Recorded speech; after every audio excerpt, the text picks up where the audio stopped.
Bom, pessoal, boa tarde. Meu nome é Milad, da Jeito. A gente vai tratar hoje aqui de alguns assuntos de dados e conectividades dentro da nossa indústria automotiva. Bom, quem aí já ouviu falar a frase dados são o novo petróleo?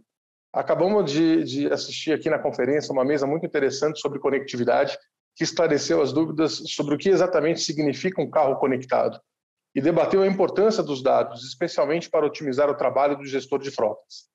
Bom, além dos fornecedores de equipamentos, as fabricantes estão trabalhando em conjunto para otimizar ainda mais a experiência do cliente. Convidei dois especialistas no assunto para bater um papo e gostaria de apresentar a vocês. André Souza, diretor de TI e Transformação Digital da Stellantis Latam, e Flávio Cardoso, Head de Serviços de Conectividade, também da Stellantis Latam. Bom, a pergunta para os nossos convidados. Carros conectados. Eu vou fazer duas perguntas em uma só e eu gostaria de escutar bem vocês. Como vocês resumem a trajetória de transformação da nossa indústria até aqui? O que é possível projetar com a chegada do 5G? Deixo a palavra para o André e para o Flávio. Joia, Milad. Boa tarde, né? Bom dia, boa tarde, boa noite. A gente nunca sabe exatamente o horário que as coisas estão acontecendo, mas nesse mundo, né, somente conectado. Quando a gente fala da conectividade, o que a gente está percebendo é que o mundo, né, hoje é totalmente integrado. E o automóvel é um componente que faz parte desse contexto, né? A gente tem falado também muito de cidades inteligentes e o automóvel passa a fazer parte desse contexto. Como o mercado chama, né, um IoT, né, um grande IoT conectado que se move, né, que se locomove e que permite uma série de serviços agregados. Quando a gente vai para o mundo de 5G, a gente enxerga que existirão novas oportunidades habilitadas pelo 5G. Uma delas é um processo, por exemplo, de veículo autônomo com uma reatividade muito maior, né, com um tempo de reação muito maior. Então, o processo de veículo autônomo que a gente conhece hoje, ele acaba se transformando muito mais assertivo, muito mais preciso e seguro com o uso do 5G.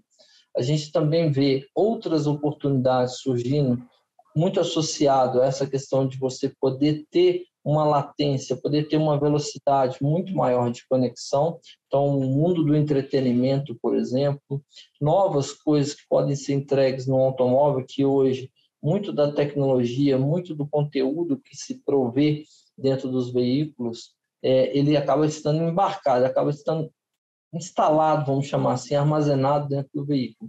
E o 5G vai possibilitar que muito desse conteúdo seja em tempo real, online, integrado, por exemplo, com a cloud.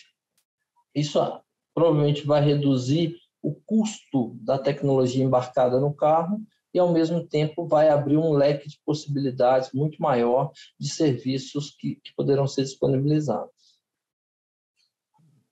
Olá, legal, André. Só agregar aqui, Milad, eu acho que esses pontos levantados pelo André são muito importantes, né, com o advento da tecnologia chegando, mas eu reforço um ponto que ele falou no início aqui, né, nós somos mais um IoT. E quando você olha o 5G, além dessa velocidade, dessa capacidade que o André citou, eu acho que ganhamos muito também na capilaridade que o 5G pode trazer, né? Hoje a gente está falando de mundos que se conectam, né, e quando você começa a pensar no V2V, V2X, V2P, ou seja, você começa a pensar numa expansão quase exponencial. Então, o 5G ele sai de algumas dezenas, talvez centenas de conexões para milhares de conexões que ele permite com essa capacidade dele. Então, é um mundo com um potencial muito grande a ser explorado também, né, André? Não, perfeito. Agora uma pergunta nesse tema ainda, que eu acho bem relevante. Quando a gente fecha os olhos e faz uma análise de 10 anos para cá dentro dessa indústria, a gente viu que muita coisa mudou. Mas a gente está num fórum qualificado, todo mundo vive a indústria automotiva. E para uma pessoa que está um pouco fora, o que vocês destacam aí como, de fato, a maior relevância que ocorreu, de maior relevante de desenvolvimento que ocorreu nesses últimos 10 anos? Uma das coisas quando a gente fala de processo de transformação digital é entender um pouco as tendências do mercado. No setor automotivo, a gente tem o produto mudando. Então, produto automotivo, o carro passa a ser conectado, o carro passa a ser autônomo, o carro passa a ser elétrico, né? Passa a usar matrizes muito focado na descarbonização. Quando a gente fala da indústria automotiva, a gente fala de uma indústria que é cada vez mais baseada no virtual, então simulações virtuais, tirando muito do esforço físico, né, de construção de protótipos, de construção de moldes, levando isso para um mundo muito mais virtual, muito mais dinâmico, né? Assim como as simulações, todas essas simulações sendo feitas de uma maneira virtual, e o processo em si de construção de uma fábrica, do pensamento de como se faz um automóvel, também passando por essa virtualização. Então, isso é algo que está aumentando significativamente. Além da integração de dados, então toda essa parte de IoT sendo coletado para poder entender um pouco mais como usar os dados para tirar o máximo de performance do processo produtivo, né? Conseguir que linhas de produção consigam ser mais eficientes, assim como a qualidade do produto gerado também seja mais eficiente. E um outro ponto extremamente relevante é o comportamento do consumidor e os modelos de negócio, né? A pandemia, inclusive, deixou isso muito, muito claro para todo mundo. Então, um automóvel sendo comprado de forma totalmente virtual, de forma totalmente remota, né? Não importa se é usando um website, se é usando mídia social, ou se é usando um WhatsApp, o fato é que a pandemia mostrou que esse é um caminho sem volta, né? Modelos de negócio diferentes, então não estamos falando só de comprar um automóvel, mas nós estamos falando de comprar mobilidade, né? Você pagar pelo uso, você contratar o automóvel como um serviço, né? Então você começa a perceber que todas essas tendências estão transformando o mercado automotivo de uma maneira geral. E as montadoras, todas elas hoje, estão investindo em frentes que vão muito além de simplesmente fabricar o automóvel. Não, perfeito, obrigado. Matou a dúvida de muitas pessoas. Agora, um pouco com respeito à parte de seguro, o que a conectividade tem a ver com seguro? Me fala um pouquinho, o que vocês pensam sobre isso? Milad, o pilar seguro ele é relevante na jornada de um cliente, né? Quando a gente fala de um carro conectado, além de trazer o que é mais óbvio, né, de rastreamento, um processo de recuperação veicular, uma série de coisas que traz não só uma oportunidade de ter uma oferta de seguro mais em conta com os nossos clientes, né? Tem todo um desenho que pode ser estudado e elaborado na evolução disso, ou seja, você começa a analisar comportamentos, experiências que você pode construir com o cliente para um seguro ele ter aquela abrangência, né? Desde o momento que tem até um incidente com o cliente, como que nós vamos suportar esse cliente, né? Como é que nós vamos atendê-lo naquele momento e como que a gente ganha até agilidade nisso. Então, o carro conectado ele tem todas essas oportunidades a serem construídas, então é um pilar muito importante, né? A gente fala que o seguro de um carro conectado ele traz uma oportunidade ímpar para as empresas, para o cliente e para nós como montadora. Acho que é um caminho sem volta. A gente vai trabalhar muito nessa construção de experiências. Não, perfeito, Flávio, obrigado, viu? Bom, o André passou um pouco sobre isso, mas você poderia explicar um pouquinho melhor o que significa o conceito Pay As You Drive? Acho que é interessante para a pessoa que está nos escutando entender um pouco mais desse conceito. O Pay As You Drive, quando você começa a ter uma cotação e um pagamento de um seguro atrelado à quilometragem, né? Ou seja, a utilização do veículo, né? Aquele que usa mais, paga mais, aquele que usa menos, paga menos. Mas eu falo que o carro conectado pode ir além do Pay As You Drive, né? A gente fala do Pay How You Drive, né? Que nós estamos falando. Perfeito. Que momento, como dirigir, ou seja, tem uma série de variáveis que podem compor isso além da quilometragem. Então, o carro conectado vai um pouco além das fronteiras, né? Quando a gente pega esse universo, a gente já vê algumas insurtechs que já trabalham com esse conceito e são as mais ávidas a construírem algo robusto nesse sentido, né? Não, perfeito. Bom, então esse conceito se aplica diretamente às locadoras também, né? Com certeza. A gente está falando de experiências, né? E o André levantou a bola, ele falou assim, são novos modelos, né? Eu estou falando desde de um contrato longo prazo, mas eu tenho muitas coisas spots, né? Ou seja, quando você fala da correlação de valor, propensão, segurança que você quer trazer àquele cliente seu, você pode ter um modelo associado a cada experiência que o cliente está vivendo, inclusive quando ele está alocando um produto, né? Então, isso é importante também construir isso de uma forma estruturada para entregar o maior valor possível ao cliente, né? Legal, Flávio. Bom, e de uma... O próprio modelo de contratação, o canal de contratação, ele pode mudar, né? Então, imagina que você vai fazer hoje uma viagem, você tem um seguro, vamos chamar assim, light, né? E você vai fazer uma viagem, está com um pouco mais de receio, você quer, então, contratar um seguro que tem uma cobertura total. E a partir do próprio multimídia do veículo, você fala, não, quero contratar um upgrade no meu seguro pelas próximas 48 horas, por exemplo, né? Então, a conectividade associada a como a gente vai usar essa interface do veículo com os ocupantes do veículo, e aí não estamos falando só de quem conduz, mas também dos passageiros, vai ser um ponto muito forte a ser explorado e um grande habilitador para novas formas de negócio. Não, sem dúvida. Novos modelos, né, nesse mercado, com certeza.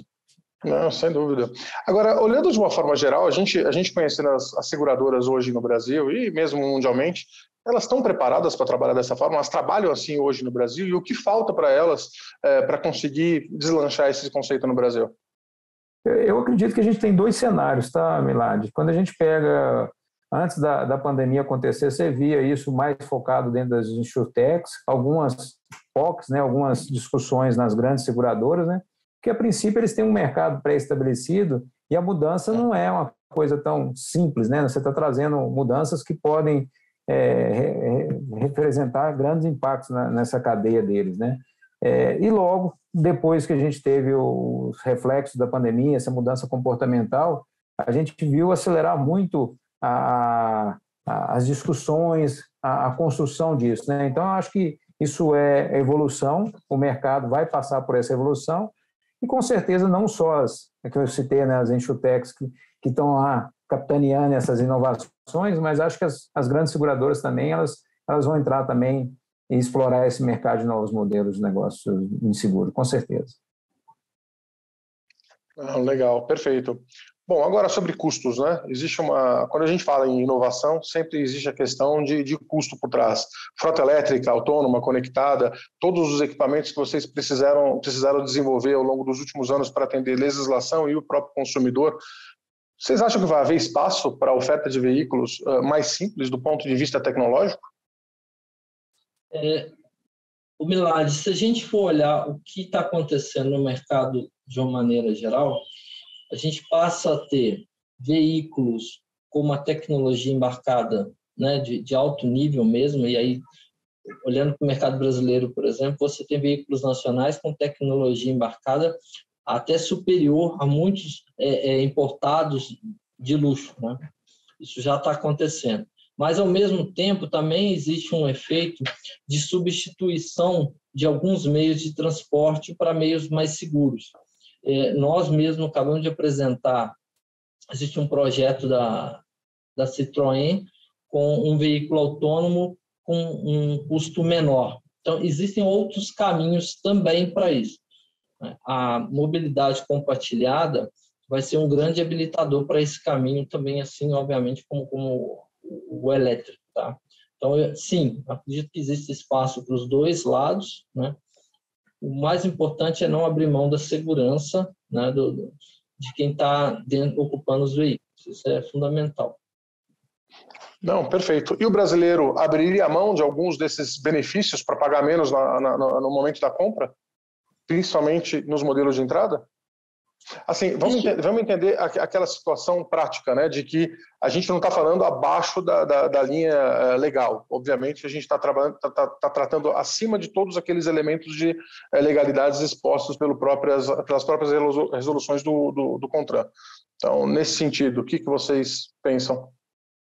Existem soluções que vão buscar enxugar um pouco mais, por exemplo, buscar uma substituição das motos, por exemplo, por um veículo que entregue segurança, mas que tenha um custo menor. Isso realmente é um grande desafio. A indústria automobilística também trabalha nessa frente. Existem alguns cases, por exemplo, na China, de veículos de baixíssimo custo, aonde, apesar do custo ser baixo, o valor com que ele é vendido, se você olhar, praticamente é um break-even, e as indústrias estão buscando usar o crédito de carbono para poder, né, bancar esse delta e trazer isso como um veículo lucrativo. Então, existem outras formas. Uma delas é tentar entender como o governo, quais os incentivos e como essa questão muito ambiental, essa questão do CO2, vai contribuir para viabilizar carros com custo menor, desde que eles reduzam, né, o índice de emissões. Legal, bacana. Bom, ponto final sobre segurança. Imagino que vocês devam conhecer que o Instituto Pará é Centro de Educação de Gestores de Frotas no Brasil, né? É uma instituição que possui um propósito muito forte, que é levar a segurança aos condutores de volta para suas casas depois do trabalho, sem nenhum tipo de acidente, sem nenhum tipo de sequela física para o condutor ou para aqueles que estão à sua volta. Esse assunto é extremamente importante aqui na Conferência Global do Pará. Queremos carros conectados, queremos seguros personalizados, mas nada disso faz sentido sem o propósito central da nossa instituição, que é, se não for a segurança de quem atua atrás do volante. Vocês concordam com esse ponto de vista? Nós concordamos, e eu acho que é a base, inclusive, da nossa proposição de valor de um carro conectado, né? Se a gente for olhar, né, nos detalhes, né, a gente está falando aqui, eu dei alguns exemplos, né, quando você fala em trazer mais segurança, expor um cliente a menos riscos, né, no caso de segurança, não só patrimonial, mas pessoa, né, com informações preditivas, tudo isso traz todo esse conceito de segurança, né? Quando você fala de um carro conectado, você está falando também de estar ali 24/7 à disposição e acompanhando um cliente numa situação emergencial, né? O carro conversa com a gente, né? Não é só o Milad que vai estar lá dentro do carro. Imagina, uma fatalidade, o Milad desmaiou ali e precisa de um atendimento. Então, um carro conectado, ele tem essa capacidade, né? A leitura que vai receber, dependendo do acidente que foi, um airbag defragado, uma desaceleração, ele traz essa informação para a nossa central e acionar o meio público para a gente ter uma prestação de serviço para os ocupantes do veículo, traz um diferencial de segurança, né? Então, e esses são exemplos que eu dei que já estão implantados, a gente já está oferecendo aos nossos carros conectados, e nós temos muito ainda a construir. Quando a gente começa a falar dessa integração de ecossistemas, né? A gente tem o meio público, as cidades conectadas, todas essas evoluções, e quando a gente começa a trazer a inteligência artificial, todo o trabalho de BI que a gente pode construir por trás, a gente está falando, inclusive, de ter informações preditivas, né? De chegar ao ponto da gente não precisar estar socorrendo num caso de acidente, mas sim prevendo não termos mais acidentes ou reduzir isso drasticamente. Então, acho que o carro conectado, ele é, sim, um protagonista nesse trabalho, ele vai trazer muita relevância e qualidade e segurança, tanto patrimonial como pessoal, para os nossos clientes. Legal, bacana. Flávio, André, gostaria de ouvir de vocês algumas, vamos chamar aqui de considerações finais. Milad, eu acho que um ponto importante para compartilhar com a audiência é que o processo de carro conectado, ele está apenas começando, né? Nós mesmos aqui no Brasil lançamos esse ano os nossos primeiros produtos, então tem muito aprendizado ainda pela frente. O foco em entender comportamento, em analisar muitos dados que está se coletando, é que vai trazer para a gente a perspectiva de novas oportunidades, de como trazer cada vez mais valor para o condutor, cada vez mais para o usuário, né, de mobilidade.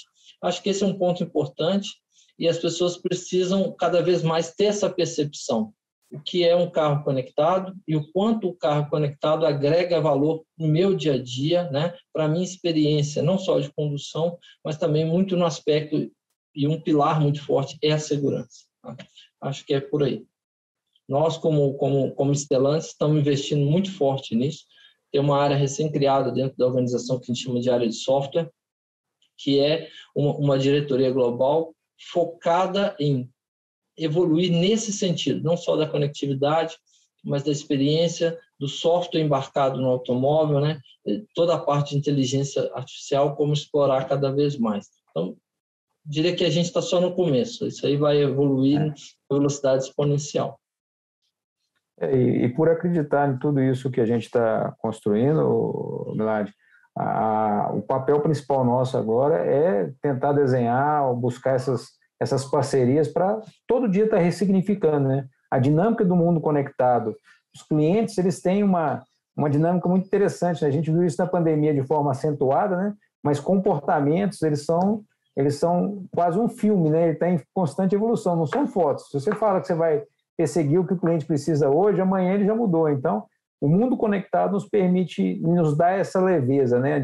Ao mesmo tempo que a gente está entregando um produto hoje, amanhã a gente pode estar fazendo updates desse produto, trazendo novas parcerias e trazendo isso como valor representativo que o André falou. Então, isso é fundamental.